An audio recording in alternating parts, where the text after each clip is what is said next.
ప్రభునందు ప్రియమైన జెహోజీలో spiritual creative members అందరికీ నా హృదయపూర్వక వందనండి.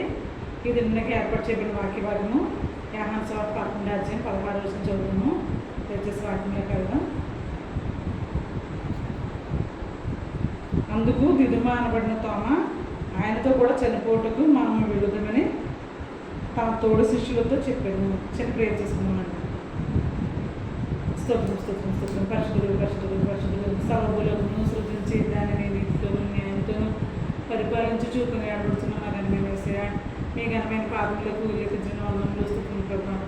తండ్రి నైనా ఈరోజు అతని బిడ్డలతో కొనసేపుగా తండ్రి వాక్యం పంచుకునే అవకాశం చేసినాము. నాకు అనుగ్రహించినందుకు మీకే స్థుతులు ప్రభావ. చిన్న బిడ్డలందరినీ దీవించి దూరంగా ఫలించే ప్రభావ.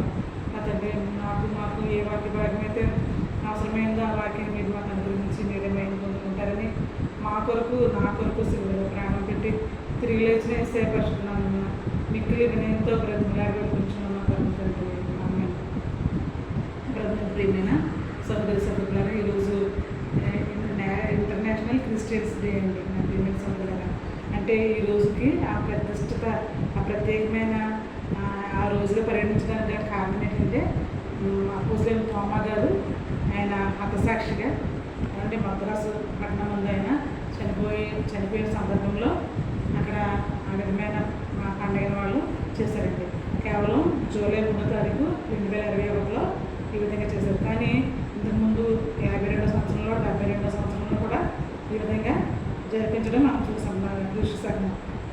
క్రీస్తు శకం 52వ సంవత్సరం తర్వాత 72వ సంవత్సరంలో కూడా ఈ యొక్క మన ఇంటర్నేషనల్ క్రిస్టియన్స్ డేని పాటించారు వాళ్ళు. ఏదైనా ప్రేమించి ముందుగా ఎందుకంటే ఇక్కడ తోమా గారు యేసుప్రభు గారి శిష్యుల్లో 12 మందిలో ఒక ఆయన అనమాట అండి. అయితే తోమా గారు చాలా మంచి వ్యక్తి ఏమండి, బాగా డెడికేటెడ్ పర్సన్ అనమాట. అంటే శిష్యులందరూ కూడా అదే విధంగా ఉన్నారు ఎక్సెప్ట్ ఇస్కరియోతు యోధ. ఇస్కరియోతు యోధ అయితే భయంకరంగా యేసుప్రభు గారిని అర్పించడం అంతా మనకు తెలుసు.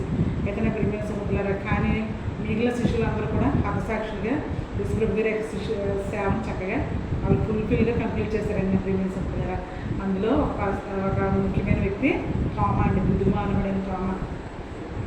ఈ తోమా గారి గురించి ఏమంటే మత్తయి సువార్త, మార్కు సువార్త, లోక యోహాను అన్నింటిలో కూడా ఈ విధంగా రాయడం మనం చూస్తాం. ప్రేమించి సముద్రులారా, ఇక్కడ చూడండి యోహాను సువార్త 20వ వచనంలో 20వ అధ్యాయము 28వ వచనంలో యేసుప్రభు అక్కడ ఆయన రిజరెక్షన్ డే రోజున మూసి ఉన్న గదిలో శిష్యులందరూ ప్రార్థన చేసుకుంటున్న సందర్భంలో యేసుప్రభు గారు వెళ్ళి ఆయన మీకు సమాధానం కలుగుగాక అని చెప్పగానే అక్కడ దిదుమ అనబడిన తోమా ఒకసారి ఆయన యేసుప్రభు గారు వెళ్ళినప్పుడు అక్కడ లేడండి.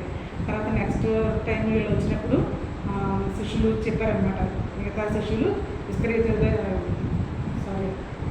తోమా గారితో చెప్పినప్పుడు తోమా గారు ఏమన్నాడంటే, నేను చూసినంతనే కానీ యేసుప్రభు గారి యొక్క గాయాల్లో చేతులు వేలు పెట్టి నేను చూసినంతనేసి ఆయన అనుకున్న సందర్భంలో యేసుప్రభు గారు తన యొక్క డౌట్ని క్లియర్ చేయడం కోసం అక్కడికి యేసుప్రభు గారు మళ్ళీ రెండోసారి రావడం జరిగిందండి.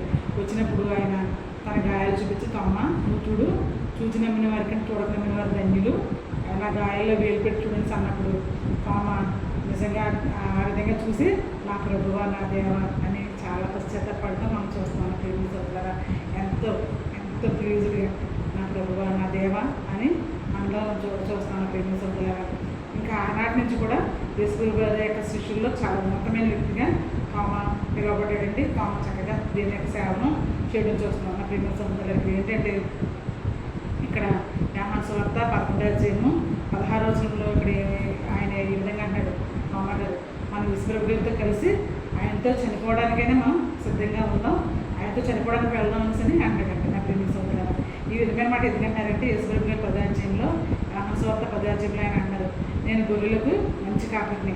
ఏమంటే గొర్రెలు మంచి కాపరి తన గొర్రెల కొరకు ప్రాణం పెట్టాలని చెప్తున్నాడు. తర్వాత నా ఇష్ట ప్రకారంగా నా ప్రాణాన్ని తీసుకున్నాను, తండ్రి చేత నేను ఆజ్ఞను పొందుకున్నాను, ఎవరు కూడా నా ప్రాణం తీసే హక్కు ఎవరికీ లేదు, కానీ నేను నా ఇష్టపూర్వకంగా ప్రజలందరినీ ప్రేమించి ఆయన సర్వలోకాన్ని ప్రేమించి మన కొరకు ఆయన తను వ్యక్తంగా చేసుకుని ఈ లోకానికి మన కొరకు మరణించడానికి యేసుప్రభు గారు రావడం మనం చూస్తాం. నా ప్రేమించిన దేవుని దగ్గర మాట్లాడుకున్నాడండి ఆయన.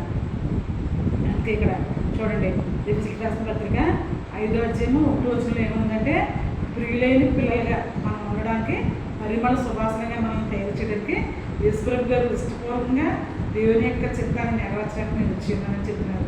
తను తాను రిక్తునిగా చేసుకుని తను తాను సమర్పించుకోవడానికి ఏమండి సరే బలియాగంగా ఆయన మన కొరకు అర్పించుకోవడానికి నేను వచ్చానని యేసుప్రభు గారు చెప్పడం చూస్తున్నాం. నా ప్రేమిస్తుంటారా ఏమండి ప్రియులైన పిల్లలుగా పరిమళ వాసనగా మనం ఉండాలని ఆయన యొక్క ధ్యానం అంతా కూడా ఆ శిలువ మీద నలగొట్టబడిందండి. నా ప్రేమిస్తుంటారా ఆ కల్వరి మీద ఆ కల్వరి గిరిలో ఆ శిలువ మీద మండు టెంట్లో యేసుప్రభు గారి యొక్క శరీరం అంతా దున్నబడిందండి. రక్తము నీరు కారుతున్న సందర్భంలో ఆయన శరీరం అంతా ఎంతో కంపు కొట్టిందనమాట అండి. అంటే చూడండి రక్తం చాలా నాటి నీరు కోసం వస్తుంది. నా ప్రేమిస్తుంది కదా మనకి ఎక్కడైనా కట్టైనప్పుడు మనం చూస్తాం నా ప్రేమిస్తుంది కదా.